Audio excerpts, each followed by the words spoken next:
கடனுக்கு மேல் கடன் வாங்கியதுதான் ஸ்டாலின் அரசின் சாதனை என அடிக்கடி எதிர்க்கட்சி தலைவர் விமர்சித்துக் கொண்டிருக்கிறார். தேர்தல் நெருங்குவதற்கு ஓராண்டே இருக்கும் நிலையில் என்ன சாதனை செய்திருக்கிறோம் என சொல்ல திறமையில்லாத ஸ்டாலின் எதிர்க்கட்சி தலைவர் தன்னை விமர்சிக்கிறார் என்பது தெரியாமல் கடன் வாங்குவதை சாதனையாகவே அறிவித்திருக்கிறார். சில தினங்களுக்கு முன் இந்த கொடுமை சென்னையில் நடந்தது. சென்னை மாநகராட்சி நிதி பத்திரங்கள் மூலம் நிதி வாங்குகிறது என பெருமையாக விளம்பரம் செய்தார் ஸ்டாலின்.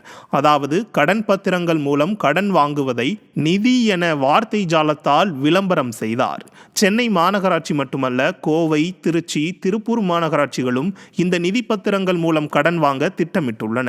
உலக வங்கி, ஆசிய வளர்ச்சி வங்கி, மத்திய அரசு திட்டங்கள், தனியார் நிதி நிறுவனங்கள் என எல்லா வழிகளிலும் கடன் வாங்கி உள்ளாட்சிகளை கடன் சுமையில் தள்ளி திவாலாக்கும் அவலத்தை ஸ்டாலின் அரசு ஏற்படுத்தியுள்ளது. இந்த கடன் தொகை நலத்திட்டங்களாக மக்களிடமா சென்று சேரப்போகிறது? டெண்டர்கள் மூலம் திமுகவினருக்கே போய் சேரும். கடன் சுமை மட்டுமே மக்களுக்கு கிடைக்கும். உள்ளாட்சியில் நல்லாட்சி என சொன்ன ஸ்டாலின் மக்களை வெற்றிகரமாக கடன்காரர்களாக்கி இருக்கிறார்.